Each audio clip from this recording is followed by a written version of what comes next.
Hello and welcome to this video, and on this video I want to give you 10 of my essential jazz albums from the 1970s. I'm not saying these are the greatest jazz albums, but they're 10 albums I absolutely love. Now, what's the sort of criteria for this list? Well, it's got to be jazz, not jazz rock, got to be jazz, you know, not fusion, right? Don't mind a few rock beats creeping in here and there because it is the 70s, but on the whole it's got to be sort of swinging jazz, and it's got to be by an acoustic band as well. I don't want any synthesizers and electric guitars. I want some proper jazz, you know. And actually, when you go back to the 70s, a lot of the older guys are still making albums. Thelonious Monk's putting albums out, you know, Bill Evans is putting albums out, Mingus is putting albums out. They are there. For me, a lot of those more established artists, they did their best work earlier on, you know. So if you want to, you know, this is Sonny Rollins, you're going to go to Saxophone Colossus or one of those albums, you know, and you're not necessarily going to listen to some of those 70s albums, and that has been reflected in these choices, but not completely. I have got some, you know, 70s jazz albums from classic, you know, legendary early artists. I've got a smattering here, but anyway, what these are, they're 10 albums I really love, you know. So if you are a fusion fan, which I assume you are because you watch this channel, these might be 10 albums you want to go and check out that you might like, because I like them, and I'm going to tell you why I like them. I have this. Is this in order? I'm looking at it. I think this is in order. Maybe that one shouldn't be there, because often when I do these lists, I go, "What's the greatest 70s jazz album?" Well, and that's the first one I think of, and usually that is the best one, and then one the next. And so the order that you think of, they're in that order. So this is sort of semi-ranked, isn't it? Oh, I haven't prepared enough for this video. Well, we're going to do it anyway. Let's keep going. Right. So at number 10, I have the trio with Oscar Peterson. Now, the trio features a trio, and it's just reminded me as I started that the other criteria is I didn't want any albums of just solo artists. So I'm working on a 10 greatest albums of just one person at the moment. I'm getting at the list of 10. So I didn't want to put on certain albums like the Colne Concert by Keith Jarrett, which is a jazz album, but it's just him on his own. I wanted it to be a group. So those are the criteria. And of course, this trio by Oscar Peterson is a trio, a group of such outstanding virtuosity that we could say these three are possibly the three greatest virtuosos in their field, right? So on piano we have Oscar Peterson. Oscar Peterson is that bridge between the virtuosity of Art Tatum and the virtuosity of Bud Powell. If you take both of those two things and mix them together and amp it all up, what we have is one of the greatest jazz virtuosos in history.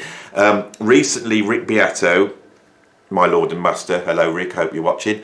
Rick Beato did an amazing video where he said, well, this is probably the greatest solo of all time. And I thought, Rick, you can't say that, Rick. That's not right. You can't be saying that's the greatest. If you said it, Oscar Peterson, oh, well, that might be the case, because Oscar Peterson could do anything, can't he? Yeah, he could play bebop, he could play stride piano, he could probably play fusion, he could probably play like in ELP, you know. There's videos of him with like Keith Emerson. You can see the fear in Keith Emerson's face because he's playing with Oscar Peterson. This guy was a virtuoso god. And I watched that Rick Beato video, and as the solo started up, I was like, yeah, he probably is the greatest solo of all time. And what we have here in the 1970s is we have the Pablo record label that was recording a lot of albums for these more established jazz artists, and it carried on the tradition that had come out of the sort of jazz at the Philharmonic, you know, that Norman Granz had done, of putting these groups together of this sort of cachet of post-swing early bebop artists and putting them together in a way that was really remarkable. And Pablo did this. So this trio has got Oscar Peterson, and then it's got Joe Pass on guitar. Now I would say, technically, of all the post Charlie Christian to Wes Montgomery, you know, before the fusion guys come in, you know, there's some incredible virtuosos there. You know, you've got like Tal Farlow with his incredible speed and fluency. You've got like George Van der Epps with his chord knowledge. Well, for me, the guitarist that embodies all that at an absolutely virtuoso level is Joe Pass. And then on bass we have the legendary Niels Ors Pedersen, I can't say his name, you know, the NHOP, is that what we call him? Who is without doubt technically the greatest acoustic jazz bass player of all time. And so I'm so happy to be able to talk about that. Now Niels actually made some incredible fusion albums with Philip Catherine, and that's worth a delve into. And this guy was playing the double bass with a sort of post-Scat Lafaro, predating Jaco Pastorius virtual. We know when Jaco Pastorius came out doing Donnelly on electric bass, and the whole world went wow. Niels had done it on acoustic bass. He'd done that already on acoustic bass. So this album is just a beautiful balance of incredible virtuosity and beautiful playing in a sort of jazz standard setting. There's no drummer because they don't need it. So that's what I got at number 10, is the trio by Oscar Peterson. Check it out. And I'm so happy to be able to have represented Joe Pass and Niels on this video, especially Joe Pass, because I absolutely love that guy. And I love him so much, he's on the album that's at number 9. At number 9, also on Pablo Records, I have the Duke's Big Four by Duke Ellington. And again, it's another Pablo album where they put an incredible group together, which is Joe Pass on guitar, Ray Brown on bass, Louis Bellson on drums, and on piano, Duke Ellington, right? Duke Ellington is possibly the second most important musician of the 20th century after Louis Armstrong. This is a giant. He died in 1974, and this album was made in 1973, and we hear him in modern recording setting, in a small group setting, and he's playing incredible. And when you hear him play a piano and you focus on that rather than his compositional arrangement skills and the whole thing that he did in terms of jazz arrangement that changed the whole world, this is a chance to actually hear him play the piano. There's now another album he made with Coltrane in the 60s, and a similar thing. And when we sit and hear him, and you could hear that this guy has got a year to live, but it's still brilliant piano playing. And when I hear it, I hear what Thelonious Monk did. What Thelonious Monk did is just embodied in what Duke Ellington did. There's a certain aspect of Duke's approach to 20th century music that Monk was able to pull out, right? And we hear it on this album. Joe Pass, again, is virtuoso guitar playing. Louis Bellson, virtuoso drumming. He sits there so relaxed in a small setting, playing some of the fastest jazz ride you've ever heard in your life. This is an incredible album. So that's what I've got at number 9. Is Duke's Big Four. At number 8, I have the 25th anniversary reunion album by Dave Brubeck. This is one of my favourite Dave Brubeck albums. I absolutely love this album. So in the 50s, you had the classic Brubeck Quartet, the one that did Take 5, which was Dave Brubeck on piano, Gene Wright on bass, Joe Morello on drums, and Paul Desmond on alto sax. I believe this to be one of the greatest, most empathetic, virtuoso jazz groups in history that made classic recordings that sold millions, right? As time went on, Paul Desmond, the tension between Paul Desmond and Brubeck as personalities, you could hear in the music. Brubeck is very spiky, it's very sort of modern classical, it's very blocky, and Desmond is sinewy and it's languid and it's beautiful, right? And that's what makes that group so great. In reality, that languidness of Paul Desmond, right, actually is a completely different personality. I mean, he was quite a leery fellow, Paul Desmond was, when you read about him. And you know, he was dead in 1977. When would he be been born? Around about 1924. So in his early 50s, and that was through smoking too much, drinking too much, you know. And it's a great loss. You know, he should have gone on, because this is one of the greatest saxophone players of all time. I don't care what anyone says. I believe he was. He's incredible, beautiful player. And that tension meant that the Brubeck Quartet just didn't stay together. There was tension between Morello as well and Paul Desmond. You know, before Morello, you had Joe Dodge, which is a very straight down the line player. And then Morello came in, and Morello really wanted to feature the drums, which he did. And I think by the early 70s, all this sort of infighting and tension, it had played out, and they all made friends, and they went out on a reunion concert tour, I think about 75, 76. And this album's from that, and it's them at the top of their game. It's a beautiful album, beautifully recorded. When you read the liner notes on that tour, Joe Morello, who didn't have great eyesight, is playing one of the gigs, and he says suddenly everything starts to dim, and he basically loses his eyesight on stage. He just carries on playing. These are legends. Joe Morello, one of the greatest drummers ever. So that's what I've got at number 8, is the 25th anniversary Union album by the Dave Brubeck Quartet. Brilliant. At number 7, I have, by Herbie Hancock, the VSOP Quintet album. So Herbie Hancock came to prominence playing in Miles's group and in his own group in the 60s. The Miles Davis group was Tony Williams, Herbie Hancock on piano, it was Miles Davis on trumpet, Wayne Shorter on saxophone, and on bass, one of the greatest bass players of all time, Ron Carter, whose name was just trying to escape me then. Ridiculous. And that group often appeared on albums with Herbie Hancock, often with Freddie Hubbard, the great virtuoso, one of the greatest trumpet virtuosos of all time, replacing Miles Davis. In the mid-70s, Herbie Hancock decided to pull a concert together which would feature his Headhunters band, the funky band, alongside this classic quintet, and they made an album called VSOP, which stands for Very Special One-Time Performance. But it wasn't a special one-time performance, right? They carried on. Now, I could have put the first VSOP album on, but it's full of incredible fusion for the Headhunters band. It's a monumental album, and they play great on that. But this second album, which is called Quintet, is all the sort of Miles Davis group, and it's incredible. Go and put it on. And if you want to hear Tony Williams at this point is at the peak of his game. He's incredible, being properly recorded, and like a lot of the recordings he did with Miles, he's really at the top of his game, right? And at that time, he's recorded a lot of fusion, and he's not showing that. If you want to hear Tony Williams just blowing you away with that signature stuff that he invented, go and check out VSOP by Herbie Hancock and the Quintet album. So we're now moving to number 6, right? And that album is called Free Spirits, and it's by Mary Lou Williams. I wanted to talk about Mary Lou Williams so many times on this channel.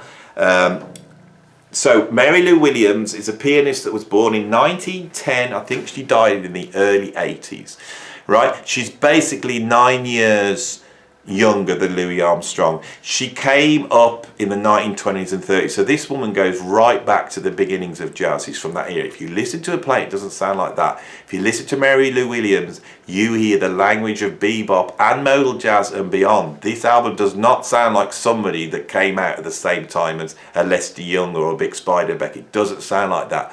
Mary Lou then went on to not only be one of the great jazz pianists of the 20th century, but also a teacher. And she taught people like Charlie Parker. Mary Lou Williams was one of the architects, I believe, of bebop and that harmonic language. She was an incredible player. In the 70s, and this may well be close to one of her last albums, she makes a small quartet album with some incredible players on there that have escaped me. I'm going to have to look this up. Right, so like I said, I've jumped. I thought, let's do this video, and sometimes my memory escapes me. But it proves, when this happened, it proves to you that I am not doing tons of research and having notes. I basically start off this, and everything you're hearing is what I know, and I try and maintain that on these videos. So it's a trio with the great Buster Williams on bass and the great Mickey Roker on drums. This is a beautiful album. I love piano trio albums. There's a beauty and perfection to them. The greats of all, of course, the Bill Evans albums with Scott LaFaro. Chick Corea's first album is incredible. Thelonious Monk's trio albums. There's so many of them, and this is a great album. When you check this out, it's surprising because what you're hearing is a concrete individual piano style, and a lot of people don't know Mary Lou Williams, so you have to take that on the board. You go, well, this is incredible, I've never heard this before. It doesn't sound like Monk, it doesn't sound like Bud Powell, it doesn't sound like McCoy Tyner, it doesn't sound like Herbie. What's this? It's Mary Lou Williams, and it's quite incredible to hear her phrasing and note choice and all the stuff she's doing on this album in the mid-70s, when she is basically in her mid-60s, which for jazz is very, very old, you know. So that's the album I've got at number 6, is Mary Lou Williams, right? So at number 5, I have, and I've just done a video about this album, so I will click the link there. You can go and watch that and check it all out. I have got the complete last concert by the Modern Jazz Quartet, right? So the Modern Jazz Quartet I covered. They were an incredible, cool jazz group that emerged in the 50s, originally with Kenny Clarke on drums, the great bebop drummer, Connie Kay on bass, on drums, Percy Heath on bass, and Milt Jackson on vibes, and oh, I messed that up. Shall I start again? So they originally started out with Kenny Clarke on drums, Percy Heath on bass, Milt Jackson on vibes, and John Lewis on piano. And Milt Jackson, John Lewis, all those guys have sort of come out of the bebop movement. Kenny Clarke, who was a very individual drummer, jumped ship as John Lewis's compositions moved more towards a classical chamber jazz approach. You know, you could describe them as third stream, you could describe them as cool jazz, West Coast jazz, but what we have is very organised classical structure, but also these bands have got guts, and they've got the blues in there as well. There's a whole bunch of albums to check out. Prog fans who watch this channel, they're well worth checking out. There's some incredible stuff, and for a Prog fan, I think the album they did with the Swingle Singers is the one to go for. But they went their separate ways in the 70s, then came back in the 80s. But in 1974, they went their separate ways and they did this final concert. It's beautifully recorded, and they are at the peak of their game. It's one of the greatest jazz albums ever made, and it's called The Last Concert by the Modern Jazz Quartet, and I think it's now called The Complete Last Concert, because on CD they've augmented it. It's a brilliant album. So at number 4, I have Belonging by Keith Jarrett and Jan Garbarek. I knew that Keith Jarrett would have to be in there, and originally I had the Survivors Suite in there, which is an incredible album, but I absolutely love Belonging, and I thought, you know, the Survivors Suite's very interesting. It's a monumental album, but for me personally, and this is the only difference, is that Belonging is an album, one of the first Jarrett albums I ever got, one of the first Jan Garbarek albums I ever got, and it's got a special place for me, that album has.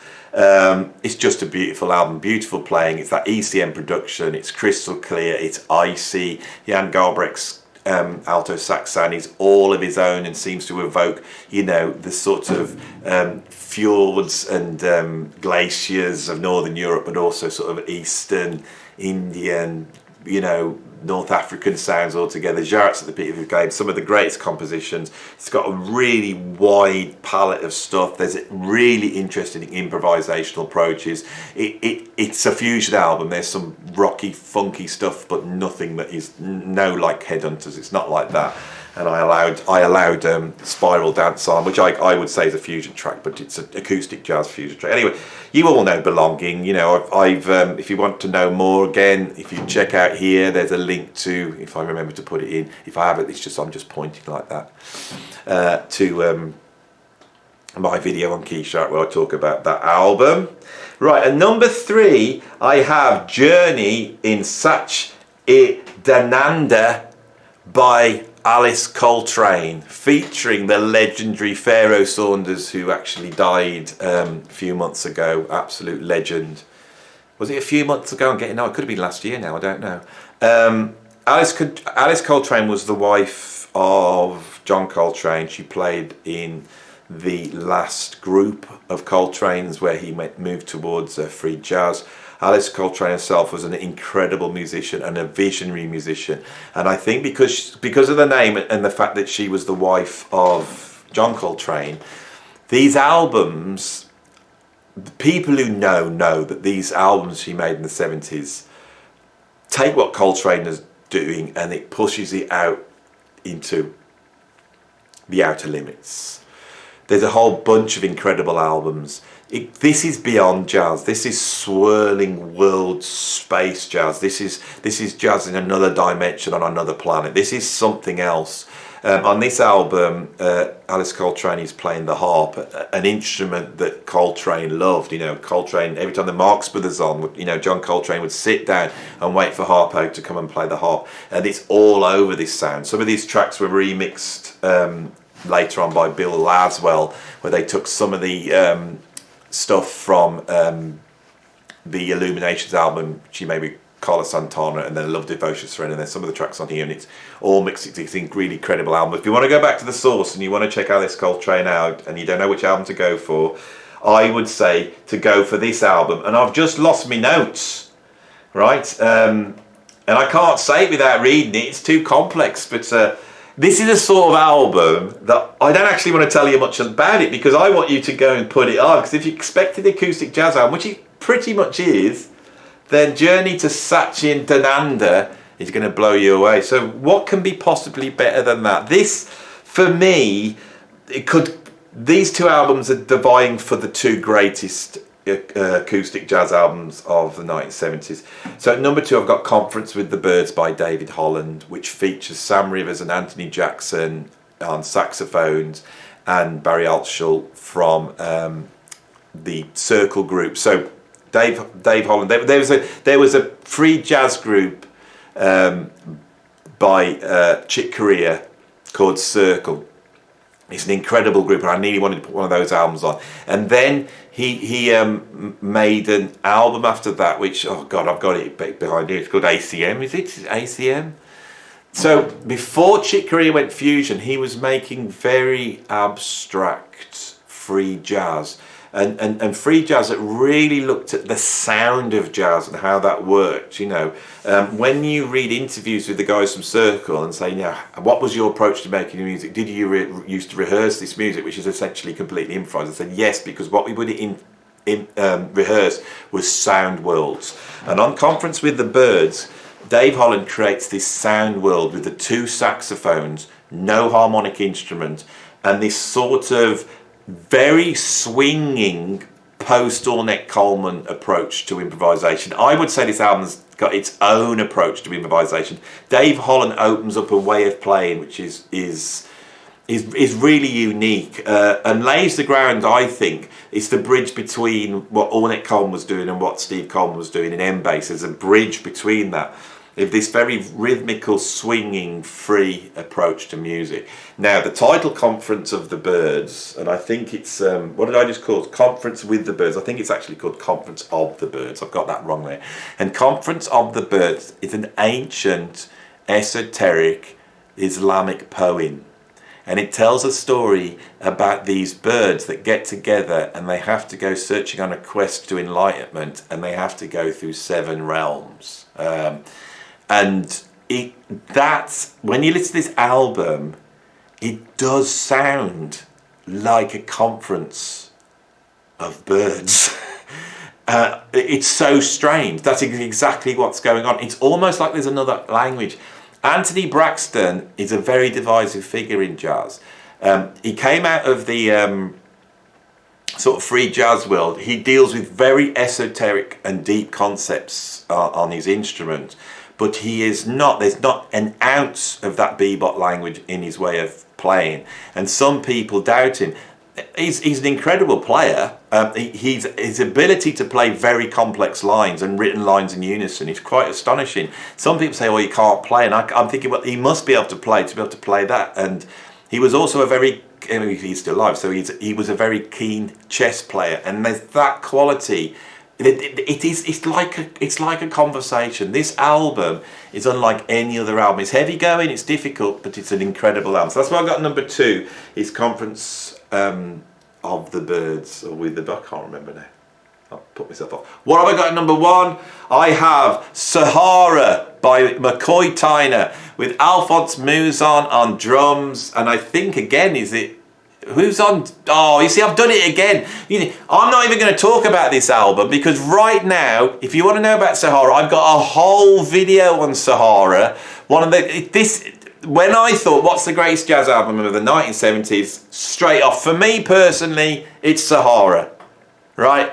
Alphonse Mouzon takes that Elvin Jones approach and he just takes it to outer space. McCoy Tyner is just one of the greatest pianists that's ever lived, and his approach, this sort of multi-dimensional approach where he uses sort of quartal, quintal harmony to open the harmony up and take it outwards. This album just goes out, right? It just shoots out and it creates this world, and it is like this desert. It's a huge world.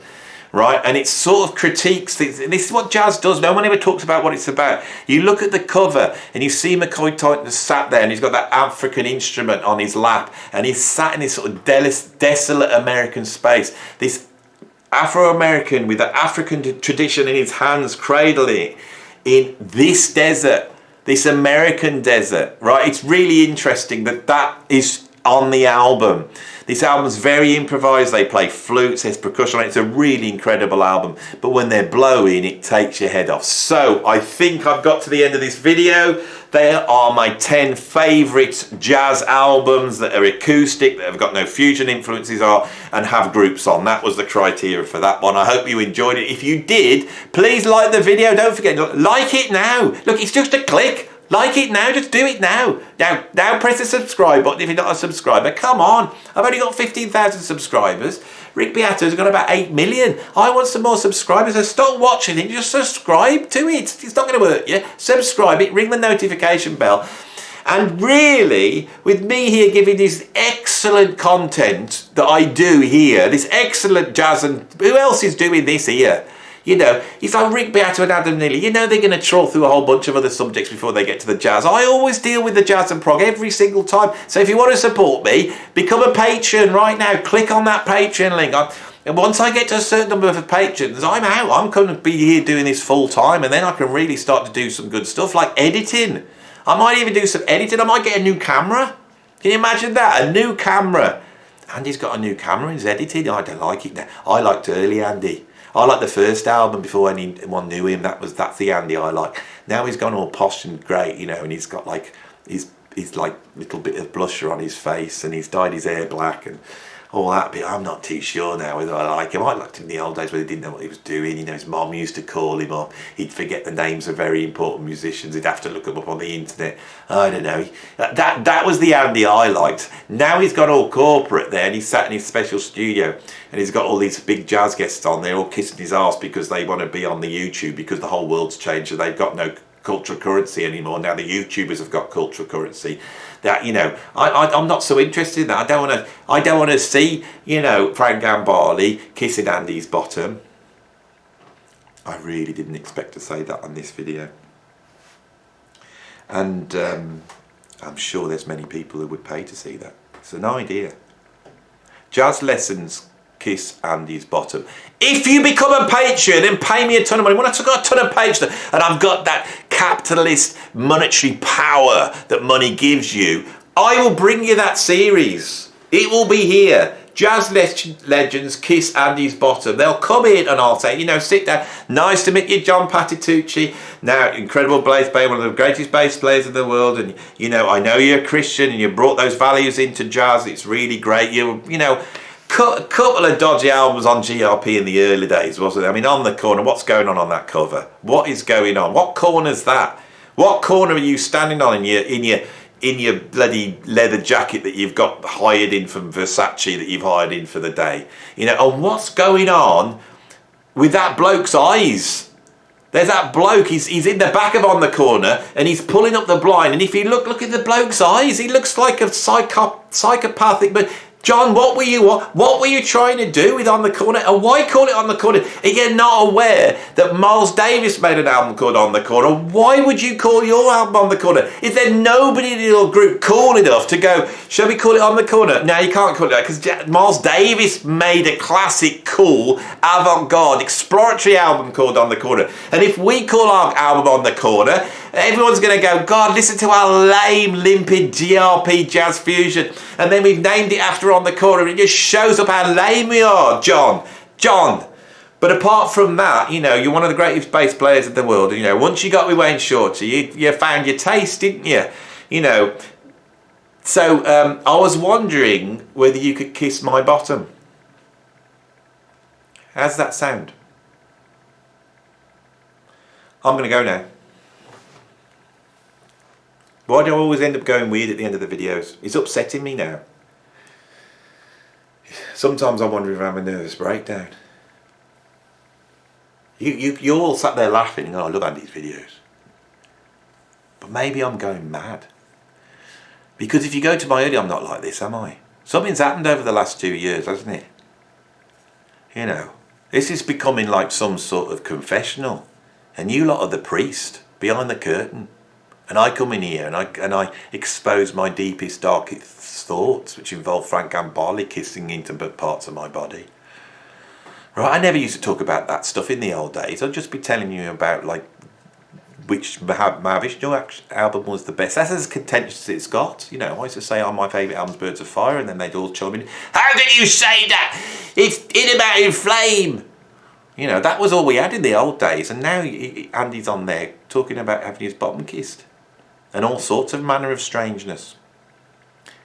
And I've gone over the limit. See, when I make these videos, I tell you something that's going on my channel, I can't help but show you the inner workings of these videos. I'm sat here presenting it to you, but I like the inner workings. I like to tell you how they work and my process. So when I put my memory card in the camera, I start it up, it starts filming. When it gets to 20-25 minutes, right, it then creates a new file, and I have to edit those together, and that editing process takes about 2 hours. So often I try and keep the video under 20 minutes because most people on the whole only watch 10 minutes of it. So when I make these long videos that's an hour long, there's only about 7 people watching it at the end, and anybody who's watching it at the end is strange anyway, aren't you? If you're one of the strange ones at the end, just write in the comments down below, I'm one of the strange ones. Let's get a ton of that in there. But so I have to edit it together. So this insane monologue that has now got nothing to do with the 10 greatest jazz albums of all time. But I'm doing it because you like it. That's the market forces. Right, when I do this, the videos do better. I have to expose my inner turmoil and angst and the sort of surreal madness that's going on in my head. I now have to bring that in for you, and I have to sit here and let it pour out into the camera, right? Without any spaces in my words. I have to keep talking all the time, and it gets to the point where you feel like you're just going at 1,000,000 miles an hour down a railway track, which you are laying as you go, which is very fun, isn't it? But anyway, if you like this video, like it. If you want to see more, subscribe. If you want to join my Patreon, don't go off on a tangent about the Patreon, then click the Patreon and pay me some money. Oh, you did it. You had to say that, didn't you? No other YouTuber says that. You have to say it, don't you? You have to show that you know. You're arrogant. You're an arrogant man. You have to show that you know what you're doing. You can't sat there, you're frightened of the audience going, see Andy, there he is, he's only doing this so that we click on his page and make money. Yeah, but I have to let you know that I know that, and I know that you know that, and I know that you know that I know that. I have to do it. You're an arrogant man. You're an arrogant man, insecure man. Oh, aren't we all though? See you on the next video. Thanks for watching. Bye.